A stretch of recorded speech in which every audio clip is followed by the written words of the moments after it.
Hello and welcome to the Bro Chat for the People podcast, brought to you by a 13-foot boat, free if you haul it. Moving out of the country and can't take this, don't want to continue paying the dock fees. You must provide all the labor to remove. Text or call Mark at 240-724-4646. Do not contact with unsolicited services or offers. Let me tell you guys, if this boat is as advertised, this picture, it is absolutely gorgeous. I would be hopping all over that if I had a means to tow it. All right, let's go.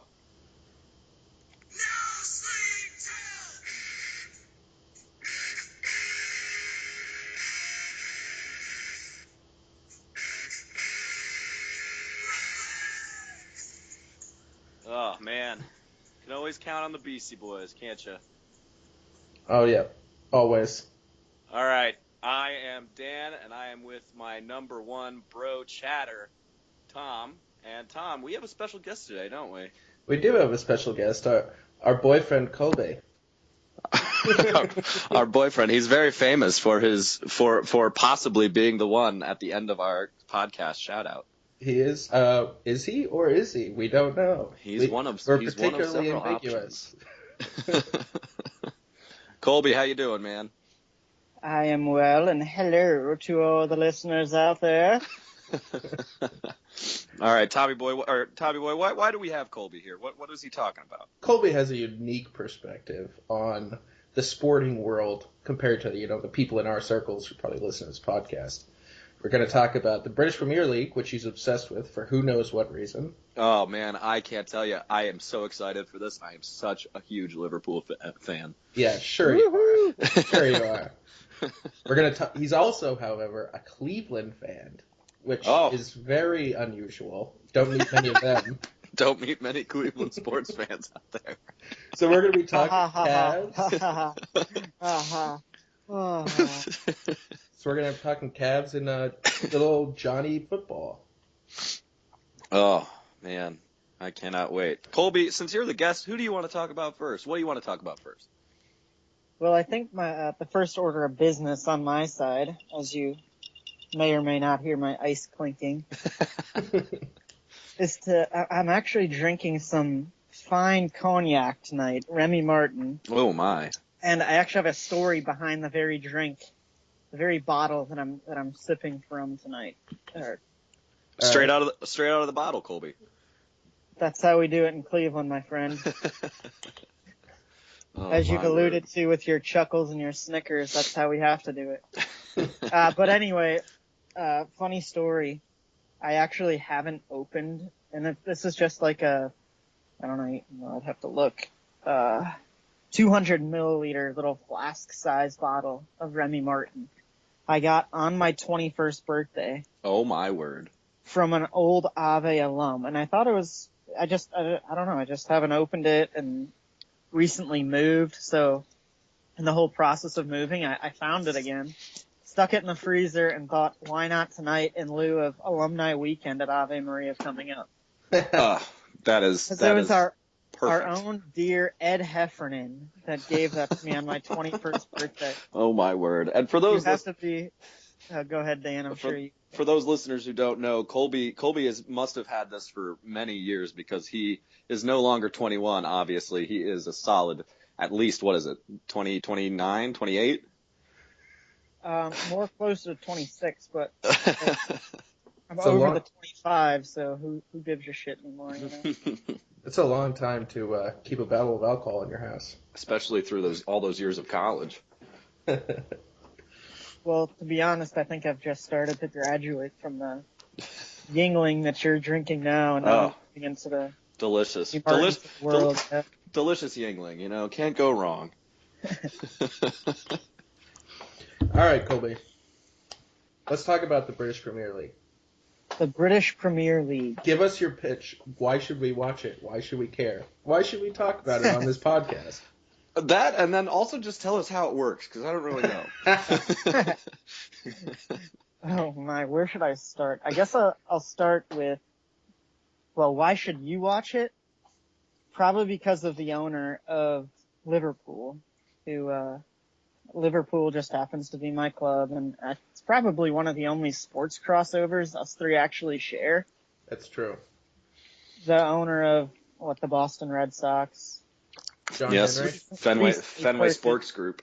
Yeah, recently purchased Liverpool within the last few years. So that's why you should like Liverpool, to be specific. And I'll give my "You Will Never Walk Alone" shout out right there. But British Premier League, I mean, I think the top two reasons are the spontaneity of it. Anyone can win on any given day, and yeah, you can say that can happen in any other sports, but like anybody can win, and this year's proof of that. Not only from a player's perspective, but also from a team perspective. I think it's just like crazy how the worst of the worst can eventually be the best of the best on any given day, and even can win the league, and there's different cups throughout the year. There's just always something exciting and something to play for. So that's the first thing.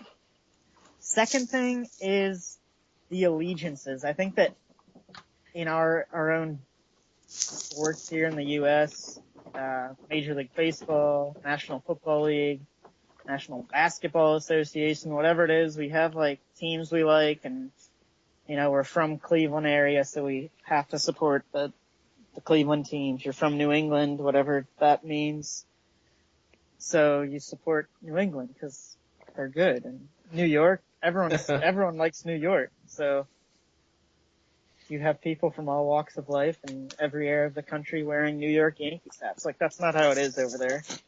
If the town you live in has a third division team, like, that's your team, and if you get caught dead, or if you get caught in the other jersey, then you will be dead. Quite literally. So I think that's another thing, is just the allegiances. I think that I love that. And it might be a little bit tough because I'm not from there and I'm a quote unquote Liverpool supporter. But, I think that's something to be admired. Okay, Colby. My one question for you. How do you deal with the 0-0 ties? Ooh, good question.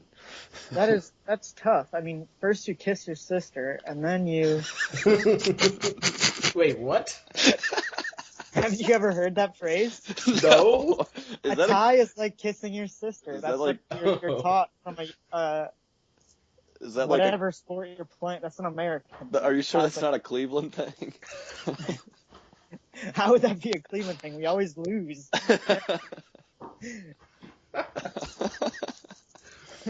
I have no clue. I mean, I've never heard that. I'm sorry. That's just my own ignorance. Well, don't search on Google Images or anything like that. No, but honestly, that is a phrase. How do you deal with a tie? You get a point. Everything is about points. Okay. Similar to hockey. How do you enjoy watching a 0-0 tie? And then you get satisfaction out of that 1 point. When you're concentrating on the overall play of the game and not the goals, that's the fault of American sports. All you want to see are touchdowns. All you want to see are dunks. Is All that you a want to fault? see are home runs. Not necessarily a fault, but it's a preference, an American preference. It's not looking at the entirety of the game, right? Even if you see a 2-hit shutout in baseball, it's like, well, fuck, that was a boring game, right? Yeah. Well, no, but that was a great game. Those no-hitters or those close to no-hitters are some of the best baseball games you see. The tension is unreal. Well, for the two teams that are playing, maybe, and their most deep fans, but other than that, most people aren't going to sit in front of their TV for 4 hours and watch. So soccer, 90 minutes, you're in, you're out. If you have a draw, at least you saw 90 minutes of football and you're in and out the door. You each got a point. You're both happy.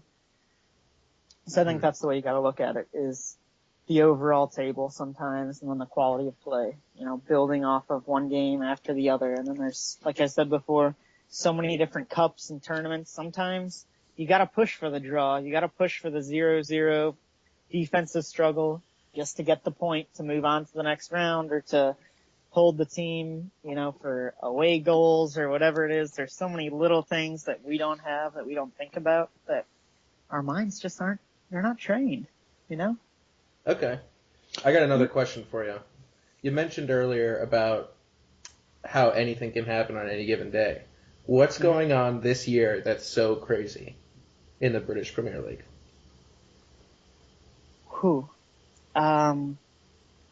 I think the first person that has to be mentioned is Jamie Vardy of Leicester City. Oh, hello. I don't think he's leading the league in goals, but he's in the top 3 or 4.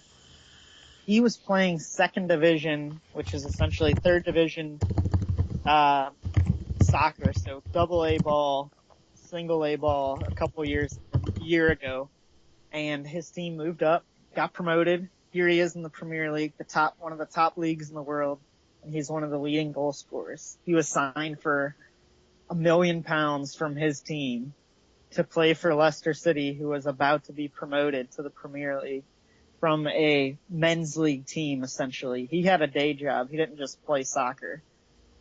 I think that's something crazy about the spontaneity of soccer, and one of the biggest things that's happening is here's this kid who, he's my age, 25, 26, who was playing men's league soccer, essentially.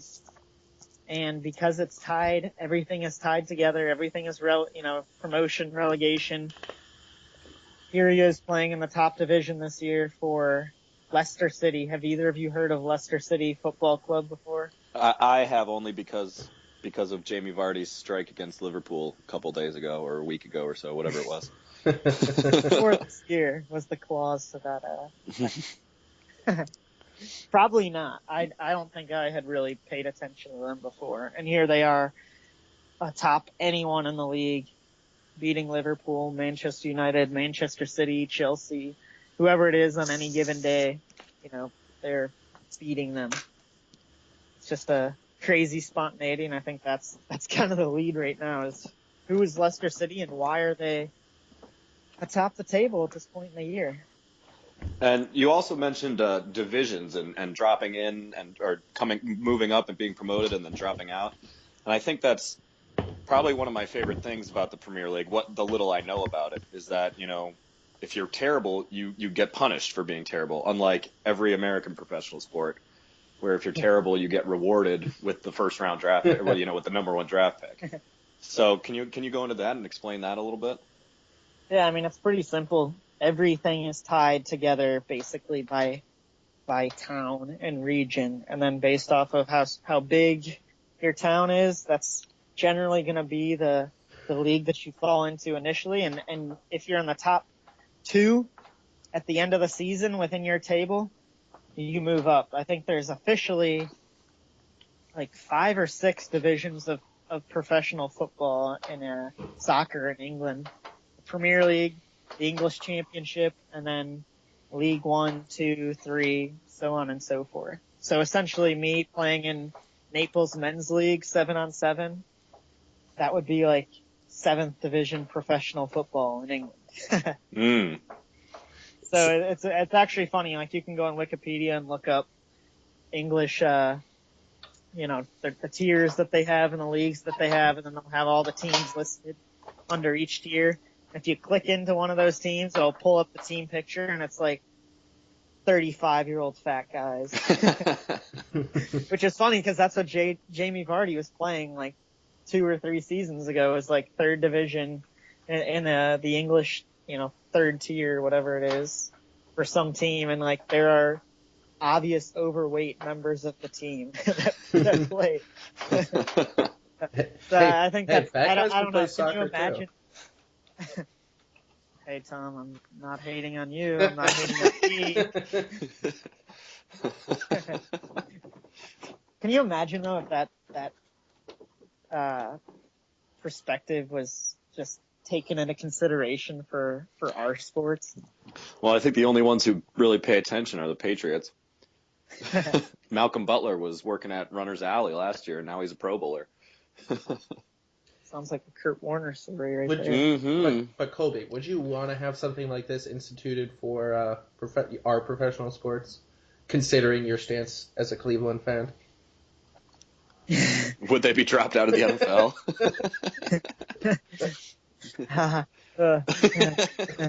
Depending on the sport, maybe. As my stance as a Cleveland fan, probably not. But you'd have oceans they're tied to. It's all tied to revenue too. If you're, there's monetary rewards for being in the Premier League. Teams, the better you do, the better players you can buy and you can own and all that. So, I think that's something that's Oh, that's classic capitalism. Who would have thunk we'd see it over in Britain? Bernie.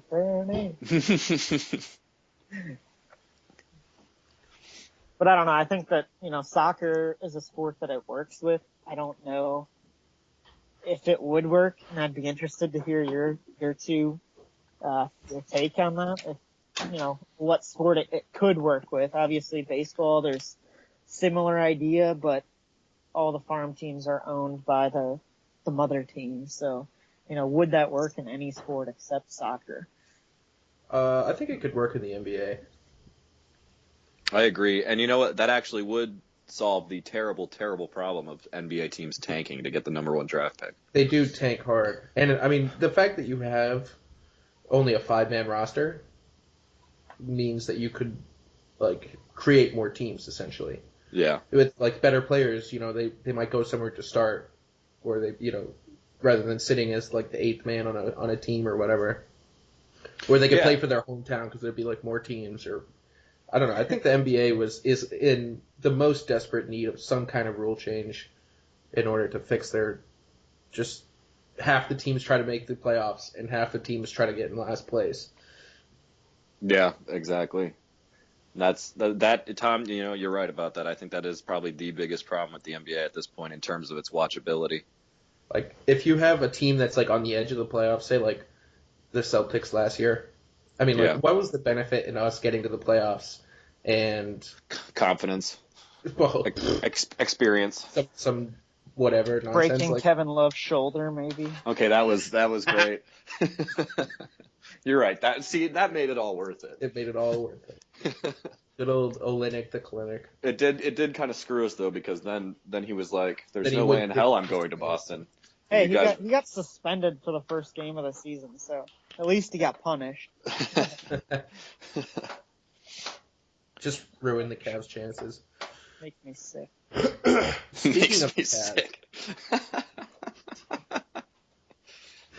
Speaking of the Cavs, Colby, some news. There's been some news and some stuff coming out of Cleveland this year with some aspirations of a championship. I hear, Tom, you're understating it. I hear it's championship or bust. Okay, but they did fire their coach halfway through the season. Old David Blatt. What's your take on that, Colby? Surprising, but not shocking on the Blatt situation. Should they have done it? Should they have? Yes. At the time they did it, yes. I think that it was just, I don't know if it was poor management to start hiring Blatt in the first place, but they hired him at right before they got LeBron back. Yeah, exactly. He is a perfect style coach for after this year, whenever Kobe leaves, for a Lakers or, someone like that, a young team that has a lot to build on, but coming into the NBA for the first time to coach LeBron James and, Yeah, that's true, but at the same time, he took them to the NBA Finals, lost in 6, and then was 30-10 with them the next season, first ranked team. Yeah, but took them quote. Do we really think that was? Do we really think that was Blatt? I mean, it might have been Blatt a little bit, but they do have a big three, and LeBron is still quite good at basketball. True.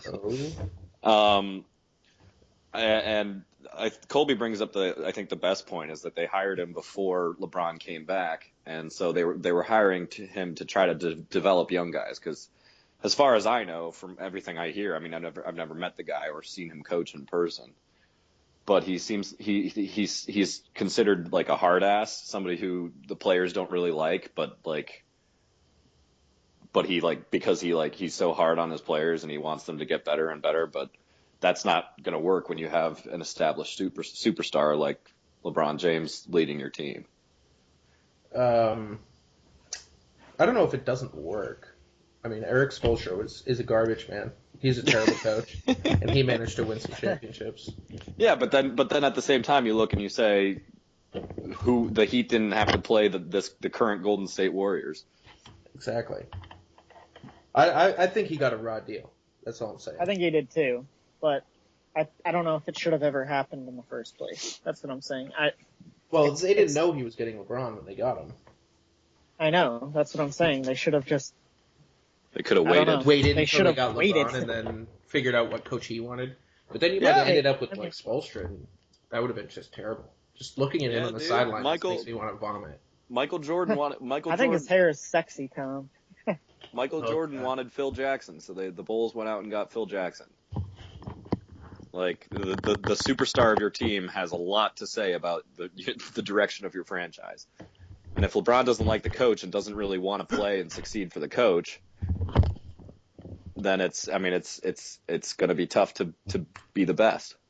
I think it was just, to me, it was surprising because of the planning that went in behind of building a roster and the ultimate plan of getting LeBron and building the team around him that they wanted. Like, seriously, you're going to hire a brand new coach to the NBA right before you pick up LeBron. Yeah. If you look at it, they really did lay the groundwork for how are we going to get LeBron back? Who are we going to pick in these drafts? Who are we going to, sign? How are we going to do this in order to make Cleveland a place where LeBron wants to come back to and wants to bring the city of Cleveland a championship? Like, they thought all those pieces through, but then they still, like, you would have thought they would have hired someone that LeBron liked as a coach, or knew the name of as a coach. Yeah. Like, I think Blatt's a great coach, or a good coach, but was he the right fit? I don't know. It doesn't seem like it. And, he made some mistakes, which didn't necessarily cost us, and, I think that early in the series against the Warriors, a couple balls bounced the wrong way. We had a couple injuries, obviously, in the playoffs, and we didn't beat them. Was it the fault of Blatt? No, that was not the fault, but he did make mistakes that didn't cost us, and I think that down the road, could those potentially, and would those decisions by Blatt ultimately cost the championship? I think that's what they're taking into consideration, and let the players feel as well, so that's why it was surprising given the start and the record and everything, but shocking, not so much. Okay, so you were just talking about a championship. I want to get into the head of a Cleveland fan who is one of the favorites to win a championship. How are you feeling about this? Can you what's the phrase to this, like, accurately describe constant belief tangled with constant doubt? Catholicism.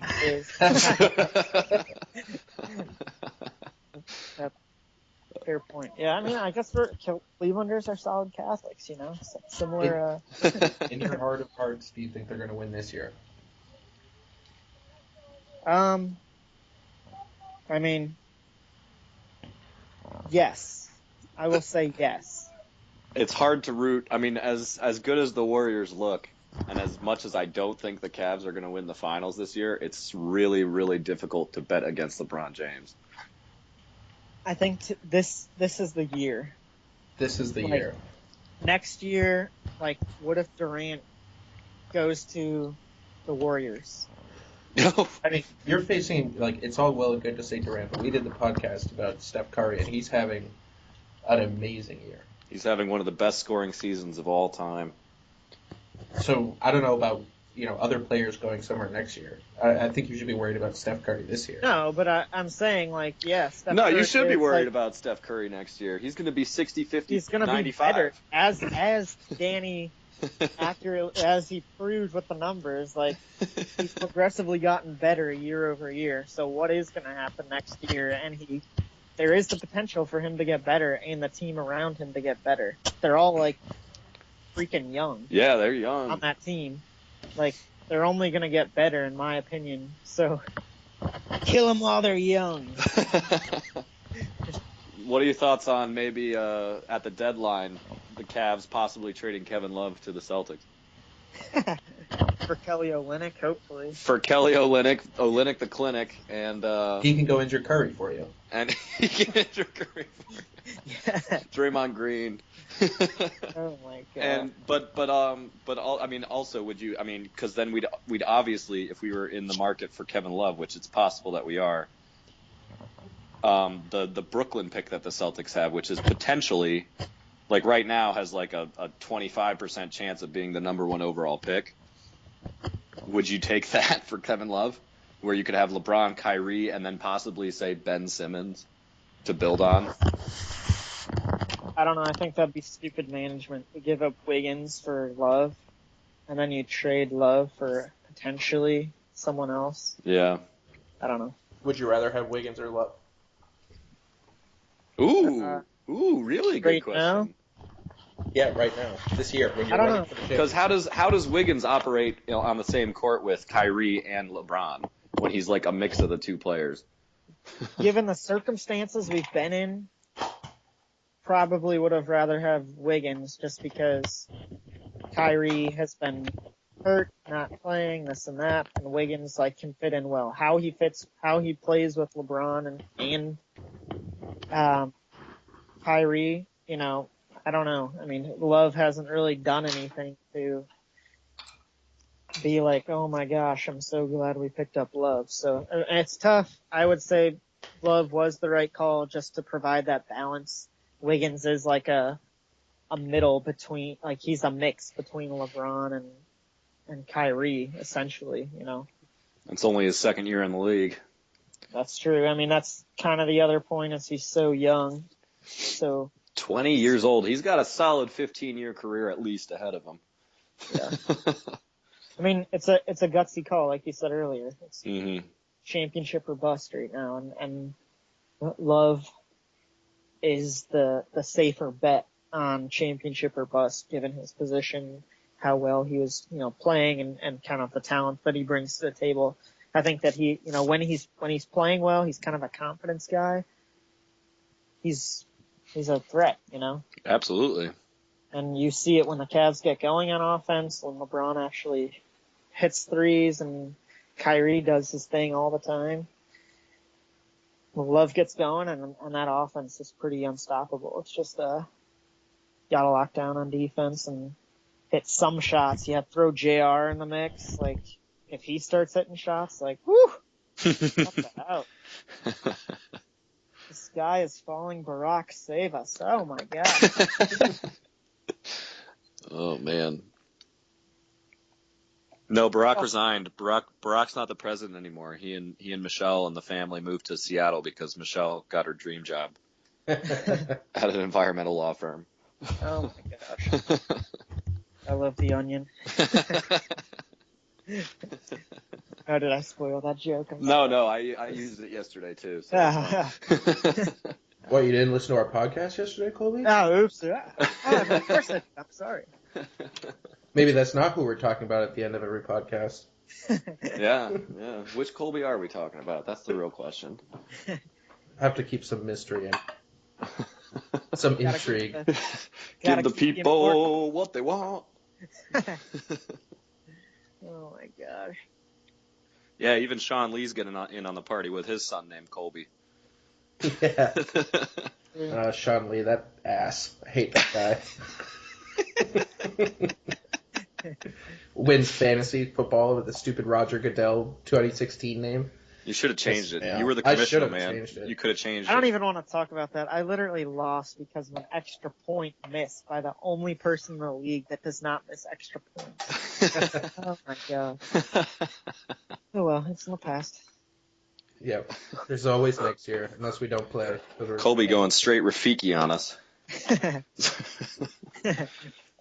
Does not matter. It's in the past. I'm a Cleveland fan. There's So- always next year. So Colby, as a lifelong Cleveland fan, do you think it's better to always be bad and not win, obviously, or is it better to always be pretty good but not good enough to win? I think I want to be the same as always, but I just want to win one damn championship in my life. Well, Or that's maybe- true. You are getting pretty old, so. When's the last Seriously. time they won the 1945 World Series or something? 1948, I believe. It was the Indians. Yep. Yeah. It's a long Browns time ago. won something in the 60s, But it was before the merger. It was before the NFL was the NFL. yeah. But it was still a championship. Yeah, sure. Yeah. We could give you that. Yeah, you could have it. That's fine. Speaking of the World Series. Oh, no, wait. We're not talking baseball. Speaking of the World Series, how about the NFL and the Browns? F you, Danny. I'm gonna light my pipe, calm down. So, shout out to my two little brothers who are in the seminary. They got me smoking a pipe. And Classy. we've already reflected on my age. I don't think it is a portrayal of that, but more of just A resignation to it. yeah, something like that. Too old to pick up smoking cigarettes, so I might as well pick up smoking something. Hey, this is a bro chat. It's I have never a too son late now. to pick Can't up smoke cigarettes. I have a son though, Tom. It's None of true. us smoke cigarettes. I don't know what you're talking about. Yeah, who smokes cigarettes? Did you like how I threw that cough in there for you, Tom? Yeah. All right, so Cleveland Browns. Johnny Manziel. Well, to preface this, Johnny I gotta- Football! The I gotta- most exciting player to come out of college in the last 15 years. I'm sorry, Colby, go ahead. You know what, Dan? What? The only time Tell me what, Colby. I only had I guess, not the balls to do it, but the actual place to do it was when the Buckeyes won the championship. We were all watching at Stevie Tomatoes in Naples. It's another $5 coming to the podcast. Good times. Watching the national championship, and there's Danny, Teddy, and Alex. I'm like painted up, scarlet and gray, head to toe. I dressed my wife and painted my wife's face. I dressed my wife.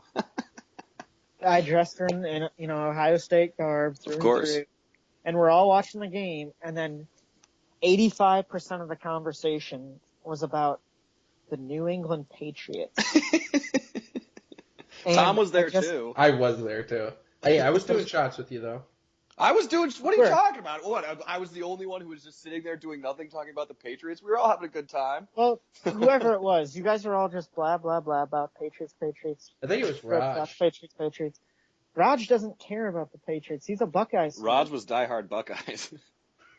He is a diehard Buckeyes fan. But Yeah, that's- Raj got but plastered. that was probably Maybe his mom listens to this. Quiet. Oh, okay. Whoops. Raj was very in control. anyway. That was the only time in my life I was able to just tell you guys just shut the hell up. This is my moment as an Ohio sports fan. I took Cleveland out of the mix. Like, I don't want to hear anything about New England sports for the rest of the time. But, I don't know if you can consider that my rant because we're about to talk about Johnny Manziel, but, just thought all your listeners should know that, what kind of pieces of shit the two It's tough hosts to are. be your friends. The two hosts are the worst human beings on the planet. Occasionally, whenever we talk about sports, 90% of the time, yes. But anyway, yeah. So, I mean, I guess to start the Johnny football conversation, I got a $25 gift card for Christmas to Lids randomly. I think it was like a gift exchange, and I just ended up with it. And I was thinking about what to buy, and I was like, okay, I need a mug. I need like a travel mug for work. And I was like, number one thing I'm not going to get is a Browns mug because of Johnny football. Say it. I won't say it. My mom might listen to this. So I just couldn't do it. So I think that provides a little preface into how I feel about him right now. I think coming out of the draft, every Cleveland fan is intrigued by some sort of excitement. Like Moneyball getting hired by the Browns. Like, that's intriguing. Johnny Football getting drafted. That's intriguing. There's like that sliver of hope that you're like, could this be an 8-win season? Danny, don't laugh so condescendingly. I'm not. I'm just Kobe's funny. This is my moment, Dan. I'm sorry. I'll mute. So, I mean, coming out of the gate, I think we can all agree Johnny is an exciting player. He showed flashes of it whenever he's played. And I supported him through 1, 2, 3, 4, 5, 6, and 7 F-ups. But then when it gets to like 14 and 15, and he hits his girlfriend and makes her eardrum bleed, Did you see what his dad said? Saying he might die, according to his father. His dad thinks he's got like suicidal thoughts, and he's not going to live to be 24. It's his own father said that. Do you think it's okay for your father to be talking about that to the media? Is that the only way to reach Johnny Manziel? Probably. Yeah, I mean, he does seem to have his head pretty far up his ass. That whole fake costume, like dressed up and went to Vegas. Like, when is this guy going to learn that he's, he has a job now? It's literally his job is to play football, and he's lucky because he gets to play football for his job. That's unlike the rest of us. Biggest thing. And he's still a complete bonehead about everything. And like I said, it's not like 1, 2, 3, 4, 5, 6, or 7 times. It's like 10 plus. Yeah. Like, how many times during season, like at off season, if you want to go to Vegas, you want to go to LA, you want to go to New York City and do whatever and party with drink Justin whatever. Bieber. Yeah, like, more power to you. You have this, like Gronk, for instance. I think that's a good comparison. Like, he's a young guy. He likes to have fun. He's got a big personality. He's an exciting player. But when it's football season, he's down to business, and he's all about winning football games. Like, I don't think coming into the league, proving himself to his coaches, his fans, his teammates, like, I don't think Gronk was going out to Vegas on a Friday night before a game on Saturday or Sunday or whatever. Like, I just don't think it happened. And I don't know when the kid's gonna wake up, but he's not gonna be waking up in Cleveland for much longer. He's gonna be in some other city. So who's gonna take his place? My hopes are banked on RG3, of course, because he's RG3. Shout out to Raj, his new team. Yeah, I do listen to the podcast. So I don't know. I mean, how many times are you going to draft the quarterback? Do you really want RG3? No. How about Brock Osweiler? Really want to draft a quarterback? No. How about Brock Osweiler? Apparently there are rumors out now that he's in the mix for the Browns job. I mean, I'd rather take him than draft a new quarterback. Would you sign an old fogey who's on the tail end of his career, or do you want somebody new? Do you think Peyton Manning would consider playing in Cleveland? That would be hilarious. What other names are in the mix besides Peyton Manning? No, I would not want to sign Peyton Manning. What about like Mark Sanchez? No. It'd probably be an improvement from what you guys have had. Potentially. I mean, Josh McClown was pretty good. Brian Hoyer was the man on Cleveland. I was a He huge was. fan of his. I was a fan of his as well. I mean, he was a hometown boy, but then the or the Browns were just too set in on, every other quarterback that was on the horizon. I feel like you guys need someone who can throw the ball deep, considering there's maybe a 25-75% chance you get Josh Gordon next year. 25 to 75% chance. 75% chance he does something stupid and gets suspended again indefinitely. 60% chance Roger Goodell doesn't let him back. 15% he does something stupid. I think there's I hold your sentiments against Roger Goodell as well. Yeah, well, if you're a Goodell, he gets his way. I think pretty much everyone in the NFL except anyone who's like a fan or in the NFL, anyone who's essentially not an owner is not a fan of Roger Goodell. He should be in jail, honestly. The amount of times he's perjured himself in like serious situations, the guy should be in jail. Oh, I never saw the Ray Rice video. Sure, bud. He was held in during that. Remember that whole during the Deflategate? He was held in contempt about the Minnesota thing. He was in court in Minnesota, and he was held in contempt by the court because he wouldn't produce any documents for them that they asked for. The guy's a complete nut job, and I hate him so much, so very very much. God, I hate those guys. Speaking about Deflategate, just really briefly, Colby, we don't mean to hijack it like we did on Ohio State's Great Night, but Goodell also, something that nobody is talking about, the fact that the Patriots don't have a first-round draft pick this year because of that Deflategate, even though the organization and Bill Belichick were completely found to be completely innocent of the whole situation via the questionable Wells report. Yep. And we still lost a draft pick. For no reason. You just took it. I hate him. I hate him so much. Not like we ever do anything with first-round draft picks anyway, but... except for Chandler Jones. Whoop, whoop! And trade them, except for giving them up. Anyway. Johnny Manziel. I mean, is there any chance you guys will take him back? I mean, Will you shop the market beforehand before you end up just releasing him? I hope they shop the market. I don't think he'll be back, but I think it would be just a total waste to just release him.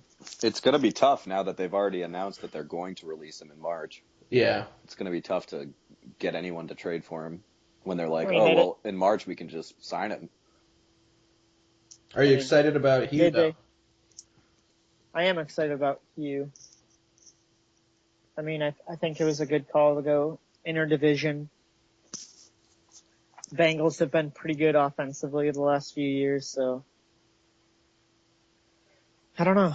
I think that there's that optimistic doubt going through my mind right now. Yeah, I was just going to ask what percentage of optimism versus what percentage of doubt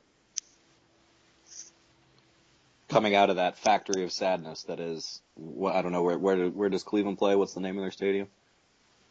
Cleveland Browns Stadium. Oh, okay. Well, that's nice. I can respect that. Gets sponsored by like First Energy or something like that, but the name is Cleveland Browns Stadium. Oh, okay. So what's the end goal of this? Like if I was to throw out 100%, what would that be? Playoffs, Super Bowl, 4 wins, 6 wins. What are you hoping for?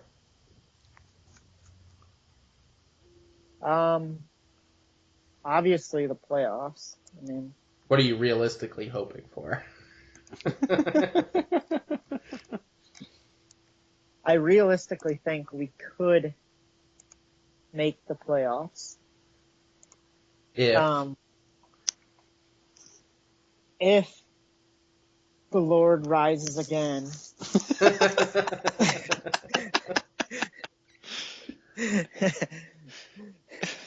And LeBron James plays for the Cleveland Browns in 2016.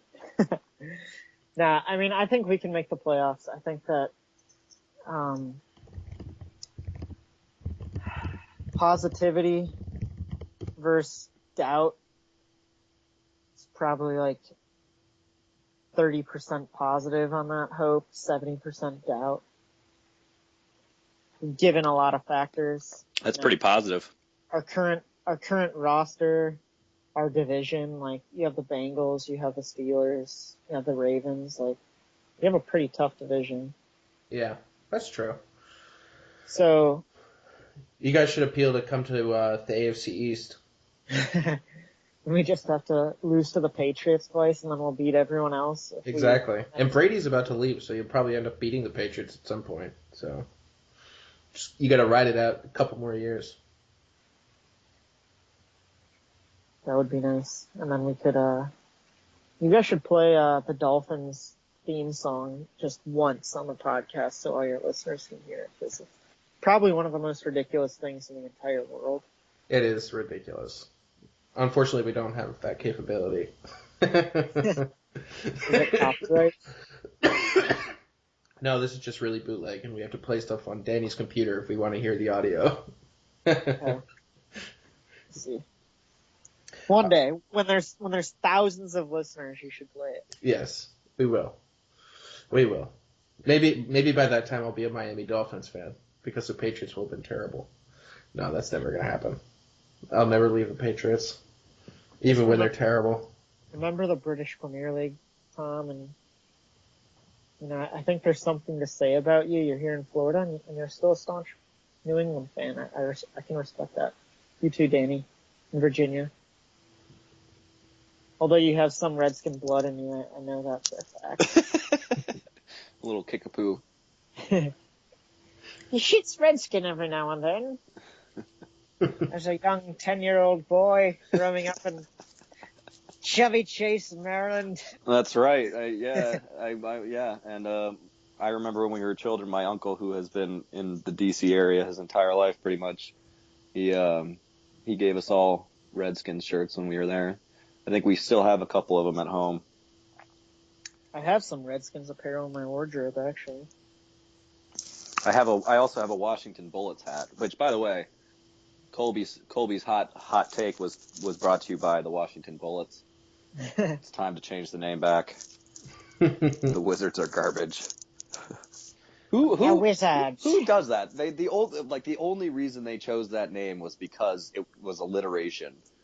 Yeah. Like Washington Wizards. What? Come on. There's plenty of other things that you can name your team that have to do with Washington. The Wizards, and then their first uniforms, absolutely terrible. They changed their uniform to like this bluish purple that was just gross. It's not as bad as the Toronto Raptors, who just named that because Jurassic Park felt popular at the time. Well, but at least they did like a fan poll and the Raptors named one. Exactly. That's at least dumb. Because they asked Jurassic the fans, Park though. Was popular at the time. Yeah, I understand. Don't ask the fans. The people are stupid. Just look at us. I don't know what you're talking about, Tom. I think we have very valuable opinions that everyone deserves to hear. We do have valuable opinions. Oh, man. Anyway. And I understand if you don't want to go back to the Bullets because, of all the gun violence and, it's around, DC and blah, blah, blah. It's, whatever. I think that's garbage. But don't pick something other than the Wizards. It's terrible. I agree. But unless they started having like Harry Potter curses like on the cheerleaders' butts or something like that. That would be awesome. Speaking of which, J.K. Rowling, she announced an 8th Harry Potter book coming out. Yeah. Really? She said it's set 19 years after the events of the Harry Potter series. It's going to be horrible. It's And just a money maker. it's supposed to be quote the last one, but she was also pretty staunch when the Deathly Hallows came out. That was the last one. So yeah. I don't think until she dies she'll probably be doing this because she just wants the money. Yeah, probably. Which I can't blame her for. But at the same time I can blame her for because she's like the richest woman in England. Yep. You know what? It'd be nice if we could get rich doing this, but that's not going to be a while. So. Well, unless our faithful listeners start actually, being faithful and trying to convince everyone else that we're really smart and that they should listen to us. Well, I don't know if they should try to convince us we're smart. Well, at least entertaining, maybe. Yeah. We'll go with that. But I think we got to wrap it up here, guys. That's true. We are at what? Close to 50 minutes or something like that. Yeah, something like that. I got a quick minute and a half rant for you. Tom's Take. I'm just playing around with the intros, guys. Give me some feedback. All right. So what we got on the topic today was how horrible the stupid suggested posts are on Facebook.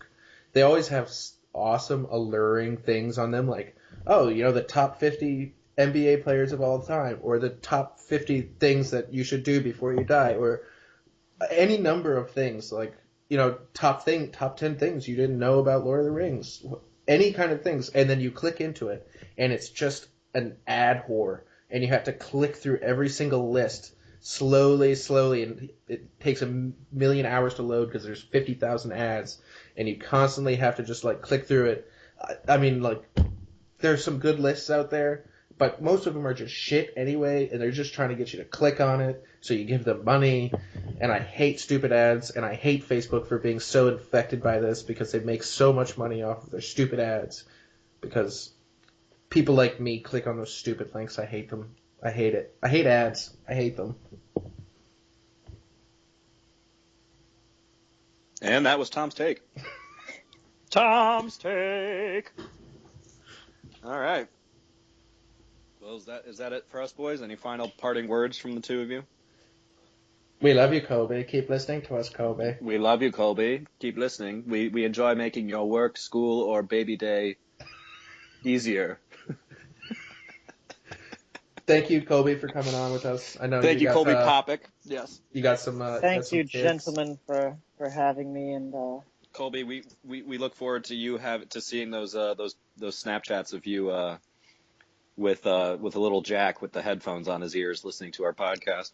Yeah. He is a faithful listener. He listens to it.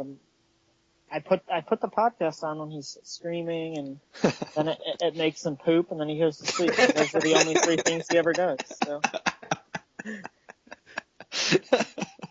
Well, thank him for us. Well, thank him for us, because he's one of the only ones. That's a positive thing. That's relief for him, just like it is for me when I'm at work. All right. Okay, guys, subscribe on YouTube, please. It's literally a little red button right beneath the video. It takes 2 seconds. Just click it. Like the video. Just do it. Come on, guys. Click it. Just click it. I'm waiting for you to click it right now. You can do it. All right. Thank you. All right, guys. Peace out, bro chatters. We'll see you next Monday.